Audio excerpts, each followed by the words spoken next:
Kung matagal ka na sa channel na ito, malamang ay pamilyar ka na kay TikTok user Dino Nuggets na madalas ko maitampok dito sa ating channel na ginagambala di umano ng isang entity o multo sa loob mismo ng kanyang tahanan. Sa bagong video na inilabas niya sa kanyang TikTok account ay muli niyang naidokumento ang kanyang mga nararanasan.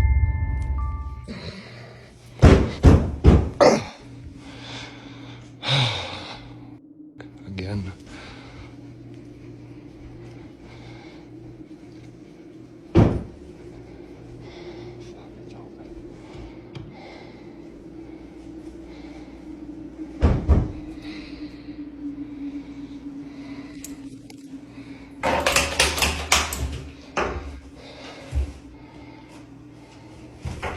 Hello? Oh, fuck that. No. Muling nakarinig si Dino Nuggets ng mga ingay mula sa kanyang basement. Sinubukan niyang buksan ng mga ilaw pero hindi ito gumagana at maya-maya pa'y nakarinig naman siya ng tinig ng isang babae. Hello?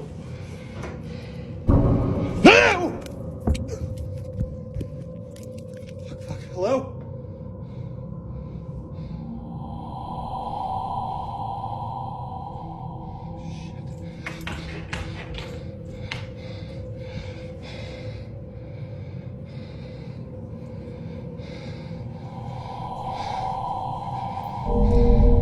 Sa pagbalik ni Dino Nuggets sa kanyang kwarto, muling nagpakita sa kanya ang babae na bigla na lang ding naglaho.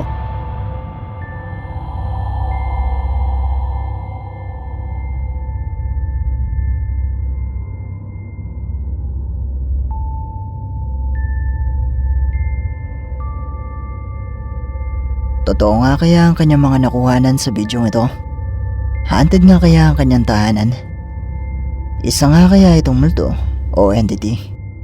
Kaya nang bahalang humusga.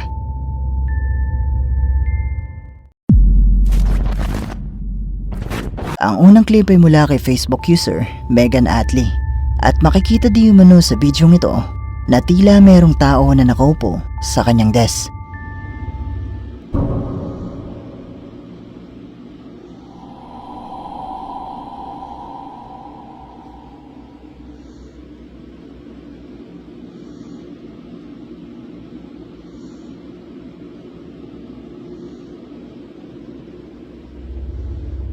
Sa maikling bidyong ito ay tinuturo ni Megan ang isang puting imahe na mistulang isang tao na nakaupo sa kanyang desk na ayon sa ilang mga comments ay mistulang gumagalaw pa.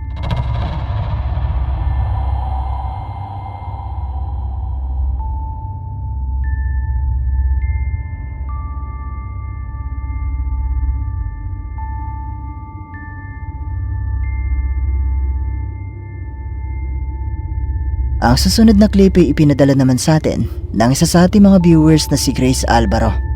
Wala akong impormasyon na nakuha tungkol dito, kaya naman panoorin niyo na lang ang video.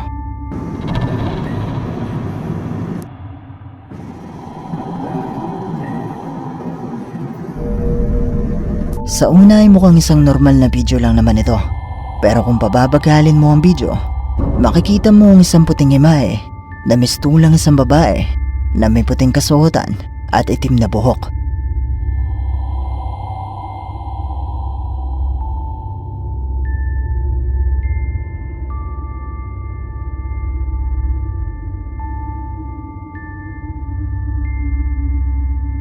Totoo nga kaya ang mga bidyong ito?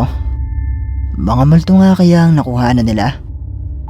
O isa lang itong kaso ng paredolya? Ano sa tingin nyo?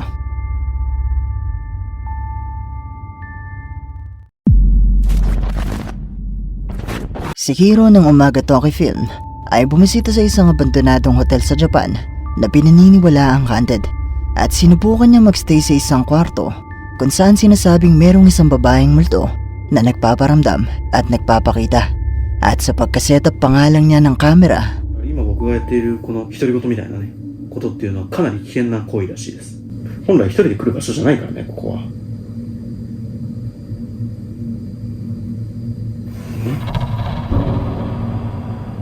ちょっと待って。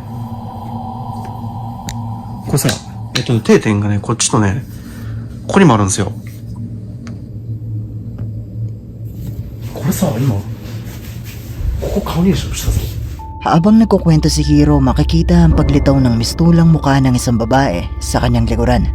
Pero makalipas lang ang ilang segundo, ay wala na ito.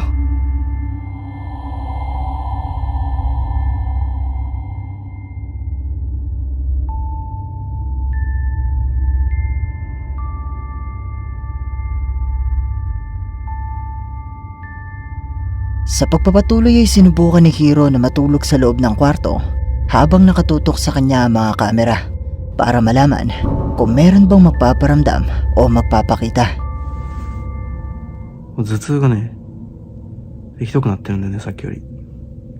まあでも、ちょっと寝ないとね、また明日の撮影ハードな一日になる、ことはもう決まってますので、寝たいと思います。おやすみなさい。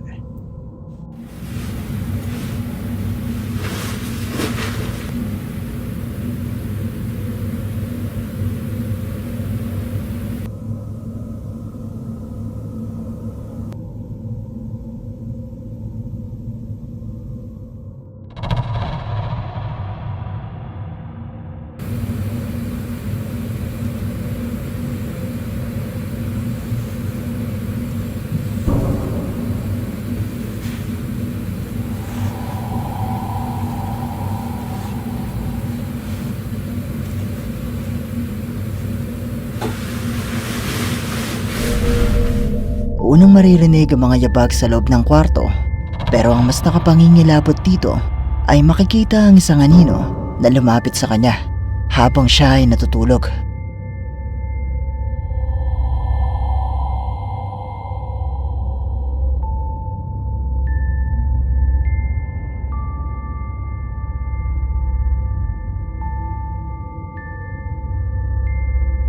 Haunted nga kaya ang hotel na ito?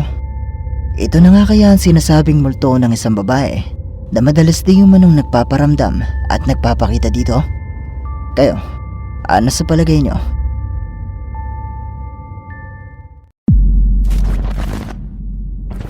Ang unang clip ay ipinadala naman sa atin ni Cedric Castro at mula ito kay YouTube user Natalie Bonovich na kinukunan ng kanilang tahanan dahil balak nila itong ibenta, pero nang i-review nila ang kuha ng kanyang camera ay nakita niya ito.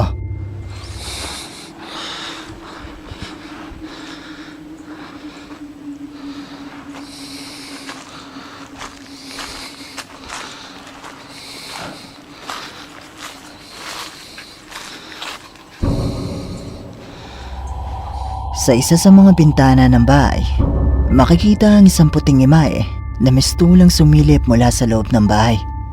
Ang bidyong ito ay kuha mula pa noong 2015, pero magpasa hanggang ngayon ay hindi niya may paliwanag kung ano ang kanyang nakuhanan.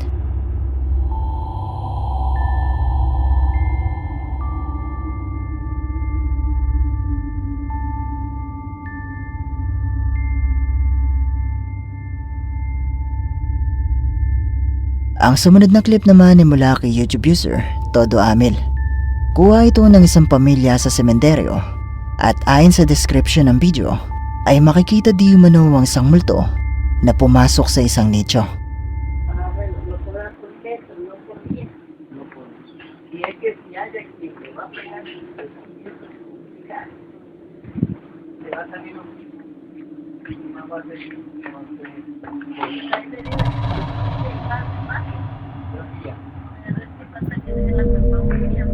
Bago matapos ang lagpas isang minutong video, makikita ang mistulang isang anino ng tao na lumulutang at biglang naglaho sa puntod na ito.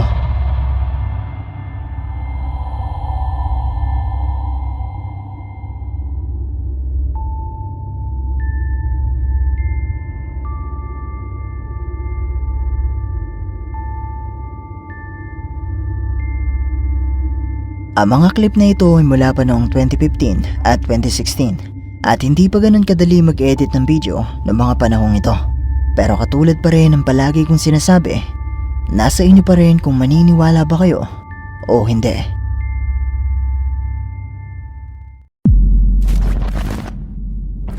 Ang video ito ay ipinadala sa atin ng isa sa ating mga viewers na si Crisel De Jesus na mula sa YouTube channel na Clip Hantu. Sa video ito, isang Indonesia nang bumisita sa isang bahay na nasa masukal na lugar. Assalamualaikum.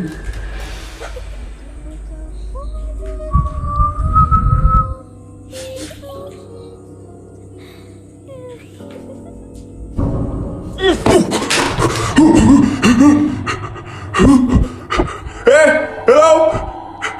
Astaghfirullahaladzim.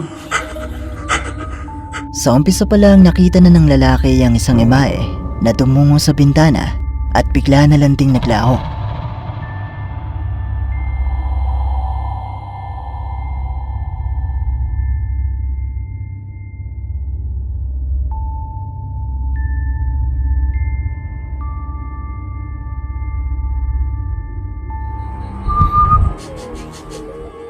Bau wangi loh. Halo.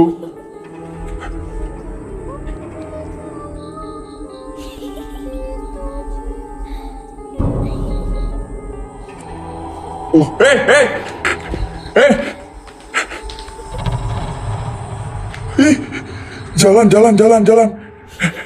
Jalan. Muling nagpakita sa lalaki ang mistulang isang tao na dumaan sa bintana. Pero nang puntahan niya ang loob ng kwarto, wala namang kahit ano na naroon.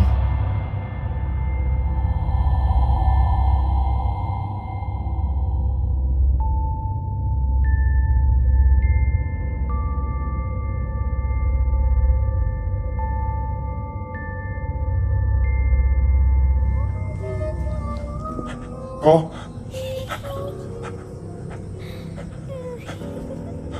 Bos gayung katanya serem malahan. Tapi bagus awak pakai gayung serius Bang Putra. Bagusan pakai gayung kah Bang Putra? Bang Ala turun nafas dulu biar jantungnya normal.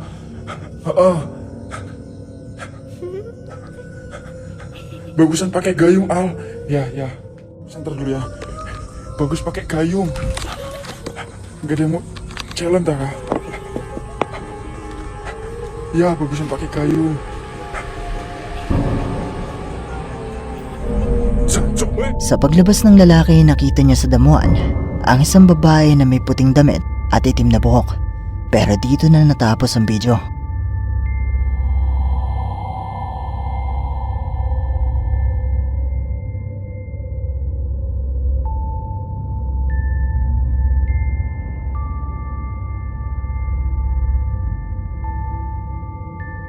Haunted nga kaya ang bahay na ito sa Indonesia?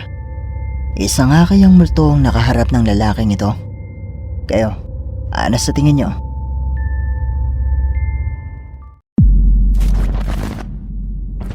Ang una sa ating bonus clip ay ipinadala naman sa atin ni Mark Joseph Santos. Nakuha ng pamangkin ng kanyang magulang habang ito ay gumagawa ng isang TikTok dance video. Pero ang kakaiba dito ay mag-isa lang naman di umano ito sa third floor ng mga oras na ito, pero may ibang nahagip ang kanyang kamera.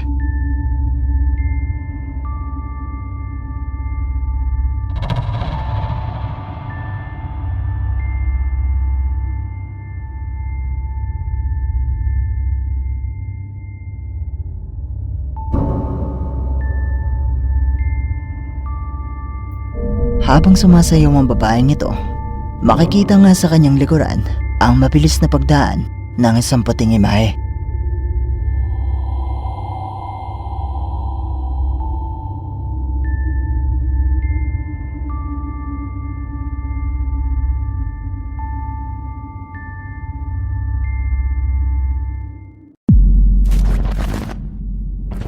Sa ikalawa nating bonus clip ay hindi video, kundi litrato ang ipapakita ko. Dahil kagabi nakita ko ang post na ito ni B. Garcia na nung una ay natawa sa picture ng kanyang anak. Pero nakatanggap siya ng mensahe na meron di umanong nakasilip sa bintana.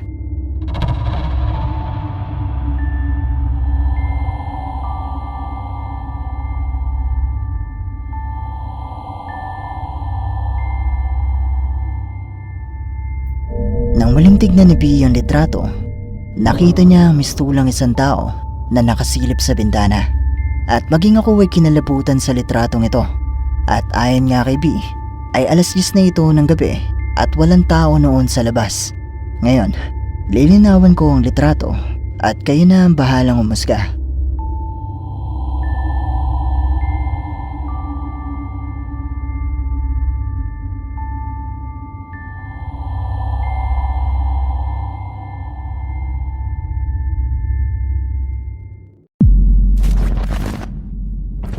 At heto na naman tayo sa bahagi ng ating video na nakakagulat at nakapangingilabot. Kaya naman kung kayo ay may sakit sa puso o masyado kayong magugulatin, inire-recommend ako na i-skip nyo na lang ang video ito. Ang kwento ay merong isang pulis na nakarinig ang pulis ng malakas na tunog at nakita niya ang isang babae na pumasok sa isa pang kwarto. Pero hindi nagtagal ay muli itong nagpakita sa kanya at umatake. At dito na nagtatapos ang ating video. Kung nagustuhan mo ang video ito, sana ay mag-iwan ka ng like at ng iyong komento.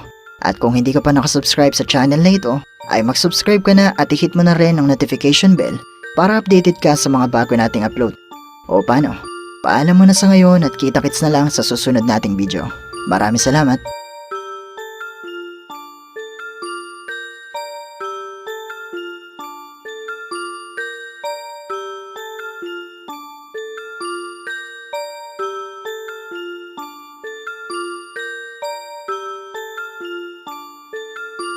Hi! Kung meron kang mga videos na pwede nating i-content sa ating munting channel, i-email mo lang ito sa sircripstv@gmail.com o kaya naman i-PM mo lang ako sa ating Facebook page. Maraming salamat!